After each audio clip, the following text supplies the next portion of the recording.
জয় হিন্দ and hello everyone. কেমন আছো তোমরা সকলে? আশা করছি ভালো আছো এবং জোর কদমে প্রস্তুতি নিচ্ছ।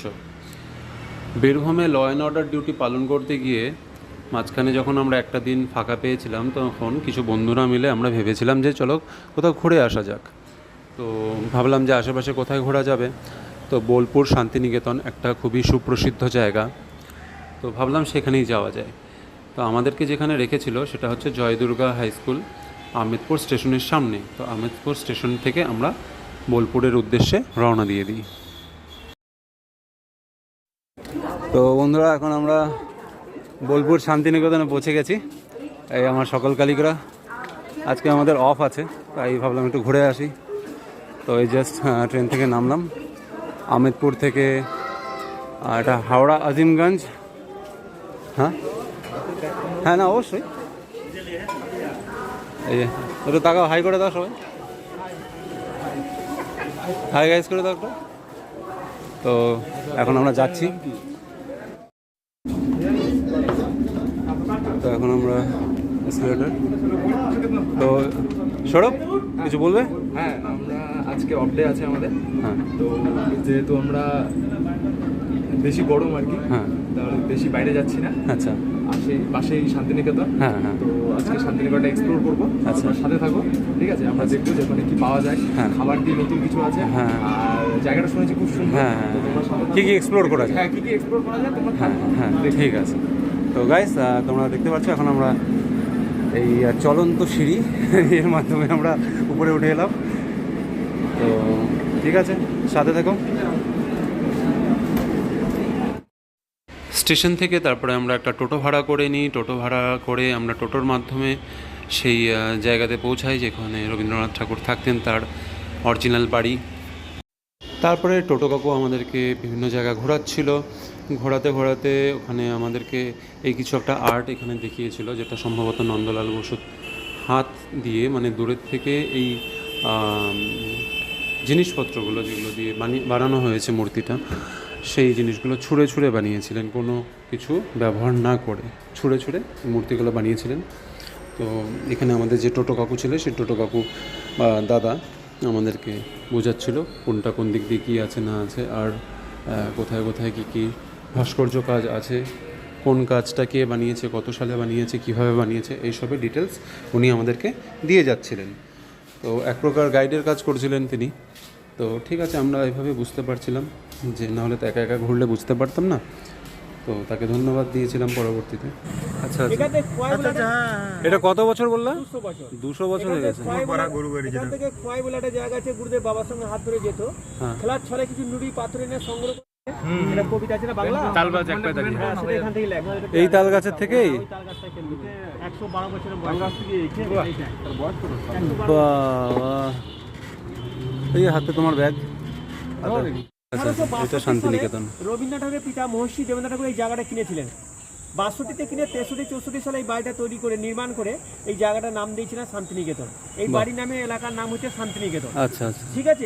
তো বন্ধুরা, মোটামুটি শান্তিনিকেতনের আশেপাশটা ঘুরে নেওয়ার পরবর্তীতে আমরা ভাবলাম অন্য কোথাও ঘুরতে চলে যাওয়া যাক।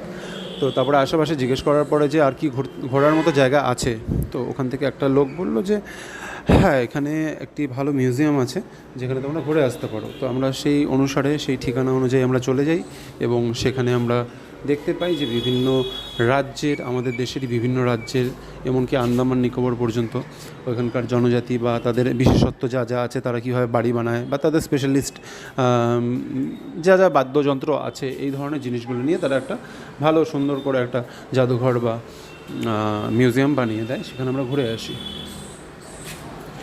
আমরা যাচ্ছি পুতুল ঘরে, দেখি কী পুতুল আছে খেলার জন্য।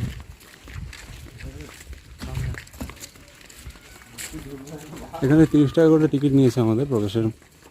তো তোমরাও আসতে পারো, এখন দেখাচ্ছি। এই হচ্ছে সেই পুতুল ঘর, তোমরা দেখতেই পাচ্ছ বন্ধুরা। এই যে হাতটা দিও না। না, হাত দেওয়ার কোনো দরকার নেই।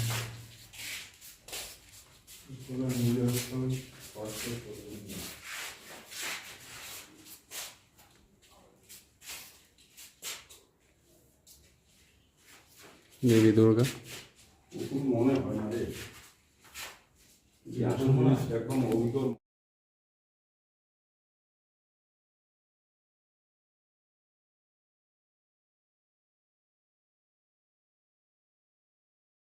তো এখন আমরা গাইস একটু বসলাম রেস্ট নেওয়ার জন্য। আমরা লেবুর শরবত আর কি আছে, ছাতুর শরবত, লেবু চা, দুধ চা সব খাবো। আর তার সাথে সাথে আমার বন্ধু খাবে আমপোড়া শরবত। তো সেটা বানানো হচ্ছে। আমরা এখন সৃজনী শিল্পঘর বা শিল্পগ্রাম, নাম শিল্পগ্রাম, তো এখানটা আমরা আছি। তো এখানে একটু আমরা শরবত খেয়ে তারপরে একটু ঘোরাঘুরি করে 9টা স্টেটের কী আছে দেখার মতো জিনিসপত্র দেখে তারপরে ব্যাক করবো আবার। তো আজকে আমাদের অফই ছিল, ডে অফ ছিল, সেরকম ডিউটি নিয়ে আজকে জাস্ট থাকতেই হবে। তো ভাবলাম ঘুরে নিই, যেহেতু এলাম। কিন্তু এখানে প্রচণ্ড গরম, সবাই বলছে ঠান্ডার সময় এলে খুবই ভালো হতো। তাও আমাদের মানে কী বলবো, ছেলেবেলে সব একদম ইয়াং, তো রক্ত টকবগিয়ে ফুটছে। তো ভাবলাম চলো যাই ঘুরে আসি এখন। হ্যাঁ হ্যাঁ, মানে গরমে গরমে আর ডাবল গরম হয়ে গেছে। আচ্ছা, না না না, ওখানে আমার দাদা কাঁঠালের ফটো তুলছে। বাচ্চাগুলো দেখো, হ্যাঁ এটা সুন্দর করছে, এটা অন্য ধরনের বাস। হ্যাঁ হ্যাঁ, তো ব্যাপারটা হচ্ছে হলো কালকে ডিউটি আছে, কালকে তো সারাদিন বুঝতেই পারো বীরভূমের গরম। ওখানে আমার ওই বন্ধু কাঁঠালের শরবত। ঠিক আছে ভাই, কাঁঠাল বাচ্চাটাকে দুধ পিলাচ্ছে। এই হচ্ছে আমাদের পশ্চিমবঙ্গ, একটা ঘরের ভিতরে। এবার একটা ঘরে যাই।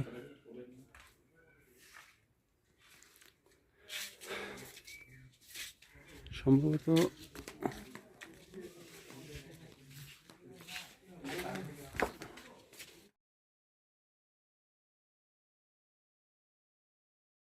তো গাইজ এখন আমরা গ্রেট নিকোবরে, আমরা নিকোবরে প্রবেশ করেছি। আমরা দেখতে পাচ্ছ আন্দামান নিকোবর যে আছে, সেই আন্দামান ওদিকে আছে, নিকোবরে আমার বন্ধুরাও আসছে। এই আরেক বন্ধু নিকোবরে চলে আসলো। নিকোবরে এসেছি, খুব খাওয়াটা পাচ্ছি না নিকোবরে। ওটা হচ্ছে আন্দামান। এই হচ্ছে সকল মণিপুরি ট্রেডিশনস, দেখো এবং উপভোগ করো ঘরের থেকে বসেই।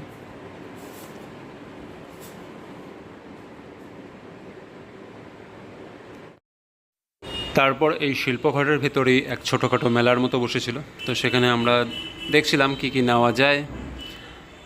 তো এই ছিল জিনিসপত্র, এখানে কিছু ব্যাগ ছিল বিভিন্ন ধরনের। তো আমি আমার মায়ের জন্য এবং মাসির জন্য ব্যাগ নিয়েছিলাম। এখানে তোমরা দেখতে পাচ্ছ গাইজ, সুন্দর সুন্দর ব্যাগ,